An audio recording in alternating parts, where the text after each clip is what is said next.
Hello everyone. स्वागत है आप सभी का हमारे आज के वीडियो में। तो अब यार हमारे पास जो है फोर्थ अटेम्प्ट के लिए काफी कम टाइम बचा है और ये टाइम जो रहता है ये बहुत ज्यादा इंपॉर्टेंट रहता है क्योंकि हमें समझ नहीं आ रहा होता है कि यार हम किस टॉपिक पे जो है ज्यादा फोकस करें। टाइम लिमिटेड है और हमें ये ट्राई करना है कि इस टाइम पे इतने अच्छे तरीके से रिवाइज करें और ऐसे जो अच्छे वेटेज के टॉपिक्स है उनको रिवाइज करें ताकि यार हम अपने ज्यादा से ज्यादा मार्क्स को इंश्योर कर पाए। तो आज के वीडियो में अपन डिस्कस करने वाले ऐसे 5 टॉपिक्स मैथ्स के जिसकी मदद से आप लगभग अपने 50 मार्क्स को जो है पक्का कर सकते हैं। तो ये जो मेरा पूरा एनालिसिस रहेगा ये अपने जुलाई अटेम्प्ट जो अभी हुआ था यानी कि अपना जो थर्ड अटेम्प्ट हुआ था उसके बेसिस पे है। ठीक है, तो उसके हिसाब से अपन हर शिफ्ट के देखेंगे कि कितने कितने क्वेश्चन आए थे इन टॉपिक से। देन अपन एक एवरेज नंबर निकालेंगे कि हाँ जो अब अगली शिफ्ट होने वाली है उसमें इतने नंबर ऑफ क्वेश्चन आ सकते हैं। वैसे तो यार एनटीए के इसमें ये एक चीजें फिक्स नहीं रहती है कि हाँ इस टॉपिक से इतने ही क्वेश्चन आएंगे। बट अगर अपन को पता है कि हाँ 4 क्वेश्चन इस शिफ्ट में आए थे, 3 क्वेश्चन इस शिफ्ट में आए तो 3 से 4 के बीच में तो अपन एक्सपेक्ट कर ही सकते हैं। यही चीज है, तो इस हिसाब से जो है अपन ने एनालिसिस को तैयार किया है। और सिर्फ अपन ये नहीं बोलेंगे कि हाँ ये 5 टॉपिक आप कर लीजिए, 5 टॉपिक के अंदर अपन ऐसे सब टॉपिक्स भी देखेंगे जहां से मोस्ट एक्सपेक्टेड क्वेश्चंस हो सकते हैं कि जैसा कि जो कि अपने जुलाई में आया था। तो चलिए देखते हैं ऐसे कौन से 5 टॉपिक्स है। तो यहाँ आपको स्क्रीन पे देख रहे होंगे ये जो 5 टॉपिक्स है, vectors and 3D, matrices and determinants, differential equations, definite integral, then limits, continuity and differentiability. तो ये 5 टॉपिक से आप लगभग 50 मार्क जो है एक्सपेक्ट कर सकते हैं। तो देखिए वेक्टर्स एंड 3D की अपन बात करें तो लगभग 4 क्वेश्चन जो है अपने को ज्यादातर शिफ्ट्स में देखे गए। तो यहाँ पे तो अपन को 4 क्वेश्चन जो है अपने फिक्स हो गए। मैट्रिसेस डिटर्मिनेंट्स की बात करें तो 4 2 3। तो यहाँ पे अपन को जो है एवरेज अगर अपन इन सब का निकाले तो लगभग 3 क्वेश्चन अपन को दिख सकते हैं। डिफरेंशियल इक्वेशन सबसे ज्यादा इंपॉर्टेंट, डिफरेंशियल इक्वेशन, क्योंकि देखिए 2 क्वेश्चन हर शिफ्ट में फिक्स्ड है। तो ये आप मान सकते हैं कि जितनी भी अभी जो शिफ्ट होने वाली है जुलाई में लगभग 2 क्वेश्चन तो हो सकता है अपने फिक्स ही रहे। तो डिफरेंशियल इक्वेशन जो है छोटा चैप्टर है, तो इसको छोड़ के आप बिल्कुल भी मत जाइए। ठीक है, ये टॉपिक को कोशिश करिए कि इनके रिवीजन में भी सबसे पहले इसी को कर ले ताकि आपके 2 क्वेश्चन तो यार फिक्स हो जाए और बहुत इजी चैप्टर है, आप उसको अच्छे से कर सकते हैं। देन डेफिनेट इंटीग्रल की बात करें तो इसमें भी अपन को लगभग 2 क्वेश्चन दिख रहे हैं। ठीक है, कहीं पे 1 और 3 क्वेश्चन आए बट 2 क्वेश्चन ज्यादातर आए, तो अपन एक्सपेक्ट कर सकते हैं कि अपनी शिफ्ट में भी 1 2 क्वेश्चन लगभग आ सकते हैं। अब डेफिनेट इंटीग्रल के लिए बात यह है कि उसमें जो है इनडेफिनेट इंटीग्रल का भी यूज होता है। वहां पे अपन प्रॉपर्टीज पढ़ते हैं स्टैंडर्ड इंटीग्रल की और कुछ इंटीग्रेशन बाय सब्सटीट्यूशन, तो इन सब का यूज यार अपना डेफिनेट में भी होता है। तो कहीं ना कहीं वो चैप्टर के बेसिक्स भी आपके स्ट्रांग रहना चाहिए और फिर बाकी तो डेफिनेट इंटीग्रल में जो प्रॉपर्टीज है वो काफी इंपॉर्टेंट है। लिमिट्स, कंटिन्यूटी एंड डिफरेंशियबिलिटी की बात करें अपन तो यहां भी अपन को लगभग 2 क्वेश्चन देखने को मिल रहे हैं, कहीं कहीं 3 3 आए थे और कहीं 1 आए। तो एवरेज होके लगभग अपने 2 ही क्वेश्चन हो जाएंगे।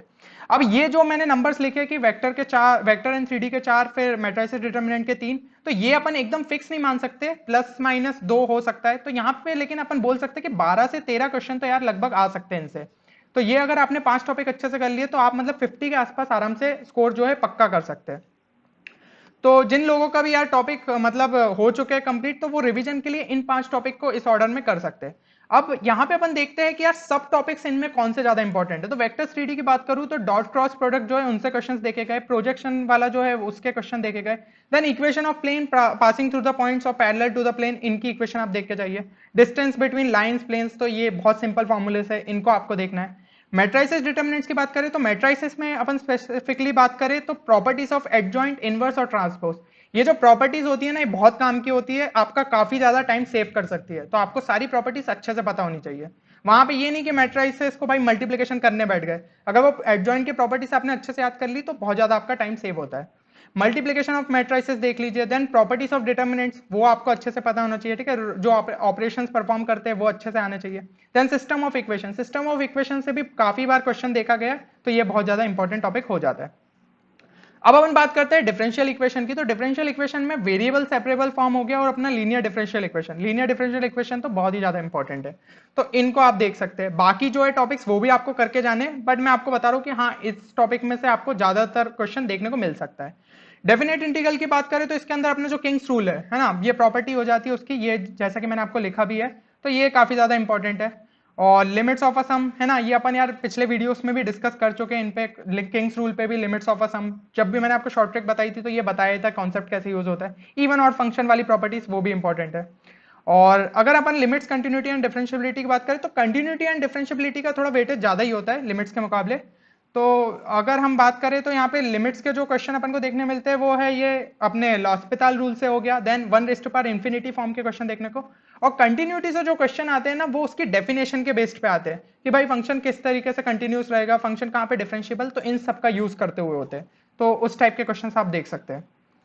तो अगर आप ये 5 जो आपके टॉपिक्स की कैटेगरी है इनको बहुत अच्छे से करके जाते हो और इन सब टॉपिक्स पे ज्यादा ध्यान देते, तो आप यार अपने मार्क्स को अच्छे से इंश्योर कर सकते हैं। अब जिन लोगों ने कम पढ़ा है या अच्छे से रिवाइज नहीं कर पाए, उनको तो सबसे पहले इन्हीं को देखना चाहिए। और वैसे जितना ज्यादा आप सिलेबस करके जाएंगे उतना ही आपको ज्यादा स्कोर कर सकते हैं अपने जेईई मेंस में। तो होपफुली ये वीडियो आप सभी के लिए बेनिफिशियल रहेगा। तो ट्राई करिएगा कि आप जितना से ज्यादा सिलेबस कंप्लीट कर सकते हैं उतना कर पाए, अच्छे से उन चीजों को रिवाइज करिए। और मैथ्स थोड़ा सा लेंदी आ रहा है तो यहाँ पे अपने को यार अपनी स्पीड जितनी ज्यादा तेज रख सकते हैं उतना ज्यादा अपने को तेज रखना है। तो जितने हो सके मॉक्स को करिए, ठीक है। मॉक्स अगर आप मॉक्स से ये पता चलता है कि कहीं आपको कौन से टॉपिक में ज्यादा टाइम लगता है, तो हो सकता है एग्जाम में आप उन टॉपिक्स को थोड़ा सा स्किप करके लास्ट में देखें। तो ये सब चीजों की गलतियों का अपन को मॉक्स से पता चल जाता है। तो चलिए फिर मिलते हैं अगले किसी नए वीडियो में नए शॉर्ट ट्रिक कॉन्सेप्ट या स्ट्रेटेजी के साथ। तब तक आप लोग अपना ख्याल रखिए और प्रिपरेशन जोरों शोर से करते रहिए। Thank you everyone.